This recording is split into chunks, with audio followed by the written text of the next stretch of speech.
향한 모두의 궁금증 훅 인터뷰. 11월 초 국민의힘 대선 주자가 결정됐습니다. 그런데 한 달이 다 돼가는데 선대위 지금 제대로 꾸려지지 않고 갈등만 좀 표출되고 있습니다. 국민의힘에서도 내부에서도 이거 문제다 이런 목소리 흘러나오고 있습니다. 윤석열 선대위 이거 엔진 꺼져가는 느낌이다 이렇게 공개 비판한 임승우 국민의힘 대변인 만나보겠습니다.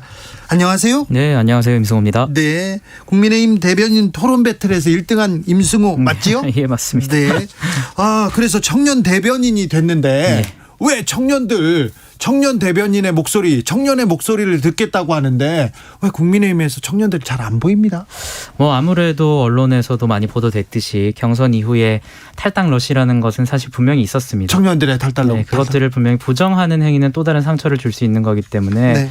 저는 그 지점에서 당연히 각성을 해야 된다라고 보고 네. 다만 이제 저희가 어제 SNS 글을 올렸던 것은 단순히 청년들의 목소리를 왜 안 들어주냐 이런 것이 아니라 네. 2주 정도 선대위 인선이 지연되면서 국민들이 상당히 피로감을 느끼고 있다라고 생각을 했습니다. 그래서 그런 부분에 있어서 특정 인물을 저격한 것은 절대 아니고요. 네. 저를 포함한 당 전체 인원이 좀 각성하자는 차원의 메시지였습니다. 지금 국민을 위해서, 국가를 위해서 고민하기보다는 좀 자리를 놓고 또 올드보이들이 좀 다툼을 하고 있다 이렇게 보여지지 않습니까? 아무래도 저는 개인적으로 올드보이에 대해서 지적을 한 것은 아닙니다. 사실 지금 언론에 보도되는 것을 보면 네. 올드보이 그러니까 어떤 사설에서는 70 몇 세 선대위로 가능하겠냐 이런 비판도 있던데 저는 그런 차원의 비판을 한 것은 아닙니다. 당연히 경륜 있고 연륜이 있는 분들이 합류하는 것은 초기에 합류하는 것은 당연한 것이고요. 네. 그렇다고 해서 저같이 젊은 사람을 총괄 선대위원장으로 앉히면 그게 돌아가겠습니까? 안 돌아가죠. 당연히 경륜 있는 분들을 앉혀야 되는 건데 다만 제가 조금 아쉬웠던 지점은 조금 작고 탄탄한 조직으로 빨리 꾸려졌으면 어땠을까라는 의문이 드는 겁니다. 하지만 또 오늘 SNS 글을 올린 다음에 여러분들의 조언도 많이 들었는데요. 내부적인 어려움도 있기 때문에 아무래도 2차, 3차 인선안에서 좀 더 혁신적인 안이 나올 것 같습니다. 뭐라고 올리셨어요? 핵심은 뭡니까? 그리고 비판을 받는 지점은 뭐고요? 핵심적으로 말씀드리자면 사실 그 글을 올린 이유는 개인적으로 최근 민주당에서 조금 달라지고 있는 모습을 보이고 있지 않습니까? 이재명 후보가 연일 넙죽 엎드리고 있고 또 일주일 동안 거의 사과와 눈물을 보이고 있습니다. 이 부분에 있어서 많은 분들이 또 쇼한다 이러면서 침 뱉고 넘어가는 분위기도 있을 것 같은데요. 저는 그것을 경시해서는 안 된다. 또 제가 긴장할 수밖에 없었던 것은 권지웅 대변인을 비롯한 청년들이 적극적으로 청년 선대위를 꾸려서 물론 그 조직에 대해서는 조금 이견이 있지만 저는 그럼에도 불구하고 쇄신하는 모습을 계속 보여주고 있는데 저희 당은 물론 경선이 늦게 끝나긴 했지만 그런 부분에 있어서 민주당과 속도 차이가 너무 벌어지는 건 아닌가라는 생각을 했고 좀 부적절한 글일 수도 있습니다. 사실 당 대변인으로서 그런 글을 쓴다는 것이 부적절한 지적도 당연 일리는 있는데요. 다만 또 이런 거 하라고 저 뽑아놓은 것 같아서 그러면 글 썼습니다. 아까 조경태 의원이 방금 전에 인터뷰에서 너무 좀 자리 싸움하고 있는 거 아닌가 이런 지적도 하시더라고요. 아무래도 조경태 의원도 현재 선대위의 핵심 인사로 참여하지 않는 분으로서 조금은 객관적인 시선으로 보고 있는 것 같습니다. 다만 저희가 고려해야 될 점은 사실 내부의 사정도 있겠죠. 저도 내부 사정을 오늘 들어보니까 인선을 하고 싶은 분들이 있음에도 거절하시는 분들도 있을 것이고 또 선대위 차원에서 의견이 통일되지 않는 부분들도 있기 때문에 오늘 인선안 같은 경우에는 사실 개인적으로 보면 훌륭한 분들이 많습니다. 그렇기 때문에 추가적인 인선안에서 국민들과 당원들이 바라는 그런 작고 탄탄한 실무 위주의 조직이 꾸려지길 기대하고 있습니다. 네, 상대는 숱한 선거를 치러왔지만 어찌됐든 지자체 평가에서 압도적 1위를 유지했던 후보다. 이런 귀신 같은 사람을 상대로 우리는 너무 안이한 생각을 하고 있지 않은가 하면서 우리는 이에 맞서 어떤 정책과 비전을 제시하고 있느냐 이런 얘기도 했습니다. 자, 김종인 전 비대위원장의 영입, 합류 된다 안 된다 된다 안 된다를 놓고 지금 며칠을 까먹고 있지 않습니까? 이 부분은 어떻게 생각하세요? 저는 부적절하다고 봅니다. 사실 김종인 위원장에 대한 평가를 차치하고서라도 이렇게 기나긴 싸움으로 중요한 대선 기간을 소비한다는 것은 당원들 입장에서 굉장히 피곤할 수 있다라고 생각을 하고요. 그럼에도 불구하고 김종인 위원장의 역할이 지대한 것은 분명합니다. 다만 오늘 이준석 대표도 여러 차례 언론에서 밝혔다시피 김종인 위원장이 끝까지 합류하지 않겠다라는 의사를 입장을 밝힌다면 저희 입장에서는 다른 플랜을 가동할 수밖에 없는 것이고 김종인 위원장만큼의 경륜을 보충할 수 있는 인물들을 물색해야 되는 것도 사실입니다. 그러면 플랜 B 쪽이 가깝습니까? 대변인 생각은? 뭐 제가 봤을 때는 김종인 위원장의 합류가 결코 긍정적이지는 않다고 봅니다. 현재로서는. 왜냐하면 지금 그 문제인 것 같아요. 사실 언론 보도를 보면 윤석열 후보 본인이 아니라 윤석열 후보 측 핵심 관계자의 말을 빌려서 김종인 위원장을 굉장히 비난하는 듯한 발언이 많이 나오고 있다고 저는 개인적으로 보고 있습니다. 그렇죠. 그 이후에 보면 김종인 위원장의 워딩도 굉장히 세지고 주점 나오고 있거든요. 네, 오늘 그 발언도 그렇고. 그래서 사실은 좀 핵심 관계자라는 익명성을 빌려서 네. 이 줄다리기와 기싸움을 더욱더 길게 가져가려는 흐름은 조금 차단해야 되지 않을까 하는 생각은 있습니다. 네. 그런데 오늘 김종인 전 비대위원장 없이 선대위가 지금 꾸려졌습니다. 일단 출발했어요. 예. 어떻게 보십니까? 이 구성과 이 조직과 이런 감동은 좀 주고 있나요? 예, 뭐 솔직히 말씀드리면 완전한 감동이 완성되지는 않았다라고 평가하는 것이 솔직한 것입니다. 뭐 언론에서 보도되고 있다시피 여전히 부족한 부분이 있는 것이 사실이고요. 다만 개개인이 인물로 봤을 때는 훌륭한 평가를 줄 수 있지만 제가 좀 아쉬운 부분은 전체적인 구성을 봤을 때 어떤 컨셉으로 가려는지 모르겠다라는 생각이 들어요. 사실 네. 민주당 선대위도 굉장히 메머드급 선대위를 꾸렸었는데 컨셉을 잃었다라고 생각을 합니다. 어떤 네. 방향으로 선대위가 갈지에 대한 방향성을 보여주지 못해서 지금 혁신, 쇄신 얘기를 하고 있는 것이거든요. 네. 그래서 우리가 민주당의 그런 선대위를 답습하지는 않았으면 좋겠다는 생각입니다. 네. 그런데 지금 좀 따라가는 듯한 인상이다. 이렇게 예, 뭐 네. 해석은 그렇죠. 다릅니다. 네. SNS에 이런 이런 대목이 좀 걸렸어요. 국민의힘을 지지한다고 당당하게 말할 기회가 몇 년 만에 찾아온 것인지 모르겠다. 어찌됐든 이준석 대표가 취임하고요. 국민의힘 대변인 배틀도 하고 청년 대변인이 1등을 하고 국민의힘 진짜 변하는 것 같구나 이렇게 느꼈다가 요즘은 아니야 이렇게 생각하는 사람들이 좀 있어요. 뭐 그것이 솔직한 평가인 것 같습니다. 사실 기존에 저도 2013년, 14년 대학교에 들어와서 사실 새누리당을 지지한다라고 당당하게 말하기는 힘든 분위기였던 것이 분명히 사실입니다. 네. 그때도 지지하긴 했어요? 마음속으로는 지지하고 있었는데 당 활동을 하지는 않았고요. 네.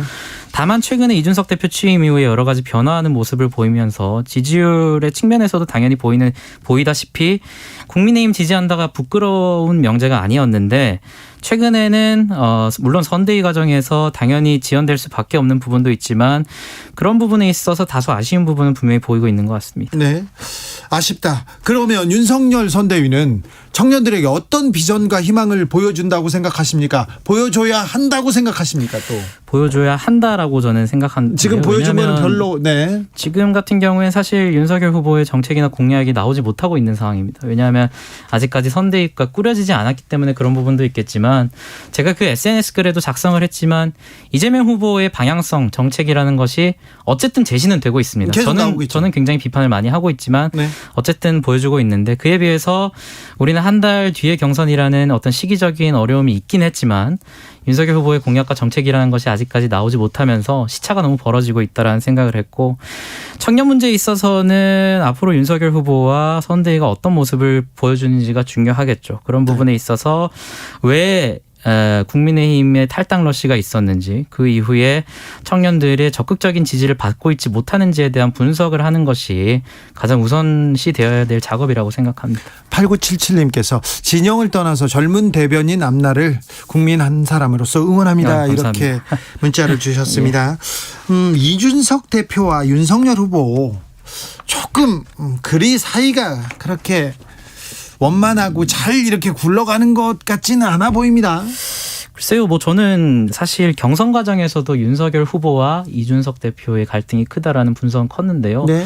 저는 후보와 대표의 갈등이라고는 보지 않습니다. 대표도 여러 번 밝혔다시피 윤석열 후보 측 관계자의 익명성을 빌려서 계속해서 대표를 비난한다든지 아니면 김종인 위원장을 비난하는 모습을 보였는데요. 그렇기 때문에 후보 본인과 대표의 갈등이라기보다는 왜냐하면 대표의 페이스북에서도 볼 수 있다시피 후보하고 계속해서 소통하는 모습은 나오고 있거든요. 다만 윤석열 후보의 기존 캠프 인원이 너무 크다 보니 그러한 부분에서 조금 캠프 관계자와 대표 그리고 캠프 관계자와 김종인 위원장 사이에 불화가 빚어지는 모양새가 아닌가 싶습니다. 네.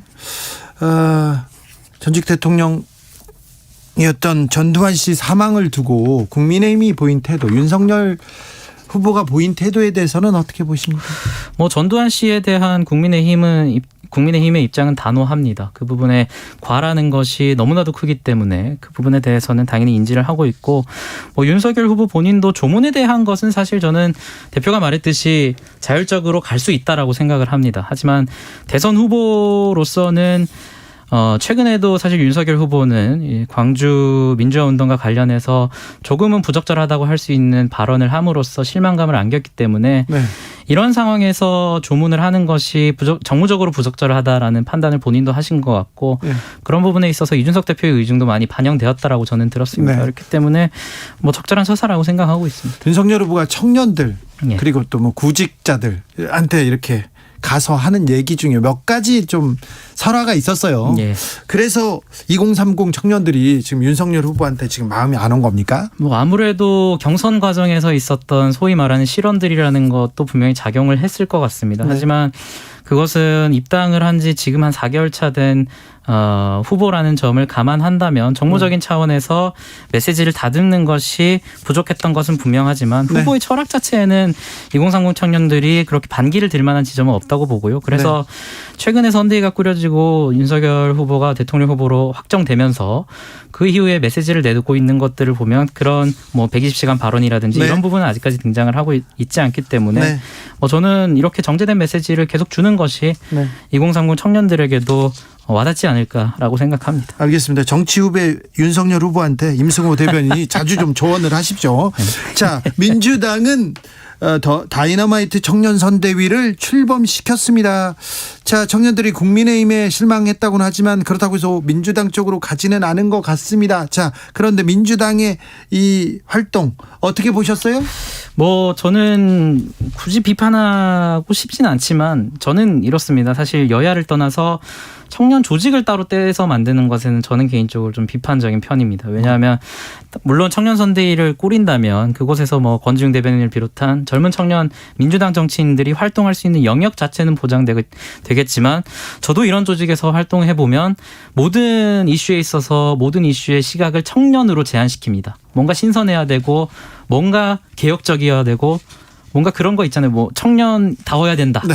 이런 거를 조금 강요하는 측면이 있기 때문에 그게 한계죠. 예, 물론 그런 부분에 있어서 좀 청년 조직 자체를 떼서 만드는 것에 있어서는 조금 지양해야 된다고 보지만 뭐 그래도 더불어민주당 입장에서는 최근 2030 지지율이 굉장히 미약한 상황에서 해볼 만한 시도라고는 생각하지만 그렇게 긍정적이지는 않다라고 봅니다. 2030 젊은 층이 홍준표 의원을 좋아합니까?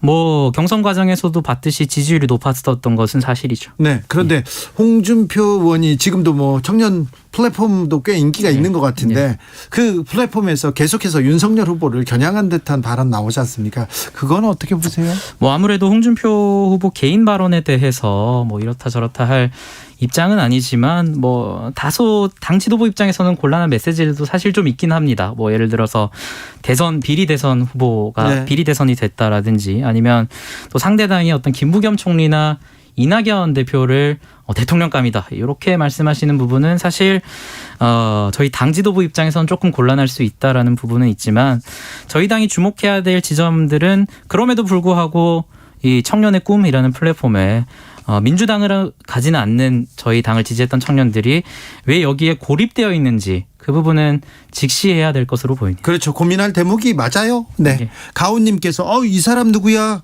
인정할 거 인정하고 조목조목 말 잘하네. 김병민보다 낫네. 이분은 임승우 국민의힘 대변인입니다. 자, 2030 남성들한테 이대 남한테 정치권이 구애를 하고 있습니다. 그래서 어찌 보면요. 국민의힘에서 이 2030 반페미니즘에 기대고 있다는 주장도 나옵니다. 이 부분 좀 주목해야 될 것 같은데요. 뭐 저는 이런 비판이 흔히 이준석 대표에게 많이 가고 있는데 네. 그렇다면 이준석 대표가 언급하는 정책이나 발언 중에 소위 뭐 여혐이나 반페미니즘이라고 하는 지점이 무엇인지 좀 알려줬으면 좋겠다라는 생각은 듭니다. 예를 들어서 최근에 있었던 것이 뭐 여가부 해체라든지 여가부 폐지에 있어서도 비판의 목소리가 있었고 네. 진중권 교수와의 그렇죠. 어떤 설전도 있었는데 사실 그 부분 같은 경우에도 경찰 공무원에 대한 치안의 강화의 측면에서 사실 과연 우리나라의 체력 검정 기준이 올바르게 작동할 수 있느냐라는 것은 상식적인 비판이라고 봅니다. 그래서 저는 반페미니즘에 기대고 있다라는 주장 자체가 굉장히 모호한 것이라고 보고 저는 정치권에서 전반적으로 좀 여성과 남성을 갈라가지고 여성을 위한 정책, 남성을 위한 정책을 따로 있다라고 좀 판단을 하지 않았으면 좋겠다. 사실 뭐 젠더 갈등이라는 것도 굉장히 중요한 축 중에 하나겠지만 지금 보면은 사실 청년들이 느끼는 것은 일자리 문제라든지 주택 문제라든지 기존의 다른 세대들이 공감하고 있는 이슈도 저희도 똑같이 고통을 받고 있습니다. 그래서 그런 부분에 있어서 남성, 여성 사실 뭐 일자리 문제와 어떤 주거 문제에서 무슨 남성, 여성 정책을 따로 가져갈 건 아니지 않습니까? 그래서 네. 그런 부분에 있어서 좀 남성, 여성 정책이 따로 있다라고 판단하는 듯한 발언을 함으로써 또 다른 분쟁을 일으킬 필요는 있나라는 생각은 듭니다. 그런데 2030 젊은 여성들이 여성인권 페미니즘 측면에서 지금 국민의힘이 반페미에 기대고 있다는 주장은 계속 나옵니다. 뭐 그런 비판도 있는 것은 분명히 알고 있는데요. 네. 다만 저희 당이 그렇다면 과연 여성 지지율을 전혀 못 받고 있는 것이 아닌가라는 것을 봤을 때 경선 과정에서 봤을 때 저는 좀 놀랐던 것이 뭐 낙선을 하긴 했지만 홍준표 후보가 경선 마지막 측면에 20대 30대 여성을 지지율을 굉장히 많이 끌어올렸습니다. 네. 그런데 사실 홍준표 의원의 과거 발언이라든지 이런 것을 감안했을 때 2017년에 과연 2021년에 홍준표가 이만큼의 여성 지지율을 끌어올릴 수 있었을까라고 본다면 굉장히 어렵거든요. 근데 저는 홍준표 후보가 여성 지지율을 끌어올릴 수 있었던 지점이 남성, 여성 모두가 공감할 수 있을 만한 대책을 말했습니다. 특히 성범죄와 관련해서 성범죄를 저지른 사람들에 대해서 처벌을 강화하겠다. 이런 부분에 있어서 남성, 여성들이 모두 공감할 수 있는 정책이거든요. 그래서 저는 뭐 여야 할 것 없이 좀 남녀 모두가 공감할 수 있는 정책을 말해준다면 네. 이런 논란은 굳이 일으켜지지 않지 않을까라는 생각은 듭니다. 그런데 2030 여성들한테 남성들한테도 그런데 2030한테 윤석열 후보가 그다지 그렇게 인기를 매력을 발산하지 못하고 있는 것 같습니다. 뭐 이재명 후보도 마찬가지죠. 네. 윤석열 후보는 사실 뭐 2030 여성들뿐만 아니라 청년, 남성, 여성 모두에게 사실은 아직까지는 지지율 측면에서는 미약한 것은 사실이죠. 그래서 이게 여성에게만 미약하다라고 또 따로 떼서 본다면 그렇네요. 그것은 또 다른 뭐 젠더 갈등 측면에서 불화를 일으키는 것이기 때문에 윤석열 후보 본인이 선대위를 빨리 꾸린 다음에 청년 전체를 아울 수 있는 남성과 여성을 가르는 것이 아니라 남성, 여성을 모두 포괄할 수 있는 공감할 수 있는 정책을 내놓아야지 20대 남성 그리고 여성의 정책이 모두 골고루 올라갈 지지율이 골고루 올라갈 것이라 생각합니다. 전경호님께서 변질되지 마세요. 청년 임승호 씨 얘기합니다. 네. 약속하세요. 예, 약속하겠습니다. 6466님 예. 김종인 전 위원장 모실 게 아니라 대변인님 모시는 게 나을 것 같아요. 그건 아닙니다. 윤석열 선대위에서 저기 와달라고 얘기 안 했습니까? 뭐 아직까지는 연락이 없습니다. 아 그래요? 왜냐하면 뭐 1차 선대위안은 보통 이제 의원들 이 줄을 이루고 그 다음에 있는 인선안에서 이제 새로운 인물들이 등장을 하는 경우가 많은데요. 네. 뭐 저는 뭐 선대위에 대한 비판적인 발언을 했다고 볼 수도 있지만 뭐 당연히 당의 한 사람으로서 직을 그만두기 전까지는 최대한 윤석열 후보의 당선을 위해서 뛰는 것이 당연하고요. 네. 그래서 뭐 어제 올린 SNS 글도 그런 잘 됐으면 좋겠다라는 발언에서 한 것인지 뭐 제가 이렇게 선대위를 비판하기 위해서 비난을 위한 비난은 한 것은 아니다. 아유, 청년은 패기로 그리고 또 초심으로 그렇게 얘기해야죠. 예. 그리고 어른들은 들어야 되고요. 내가 김병민보다 못할 게 뭐냐 또 이렇게 또 생각하는 거 아닙니까? 김병민 대변인은 그렇게 생각해야죠. 전혀 아닙니다. 김병민 대변인도 저도 방송을 잘 챙겨보는데 뭐 네. 저와 비교할 수 없다시피 방송을 능수능란하게 하시는 분이기 때문에 아직 저는 뭐 비비지 못합니다. 가까이 와서 보니까 정치권의 의원들 좀 괜찮다. 그런 거 말고 이거 왜 이렇게 열심히 안 하지? 왜 이렇게 능력을 발휘하지 않지? 이런 사람도 많잖아요.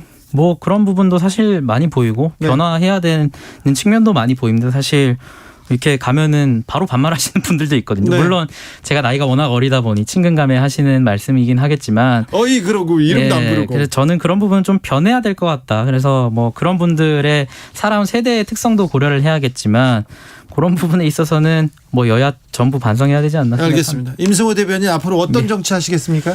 뭐 앞으로 한 정치를 하면서 과거에 했던 발언들이 부끄럽지 않은 그런 정치 한번 해보겠습니다. 네. 예. 그 과거의 발언이 부끄러운 사람들이 많죠. 저도 뭐 그렇게 되지 않게 노력하겠습니다. 알겠습니다. 지금까지 임승호 국민의힘 대변인이었습니다. 감사합니다. 예, 감사합니다. 정치 피로, 사건 사고로 인한 피로, 고달픈 일상에서 오는 피로.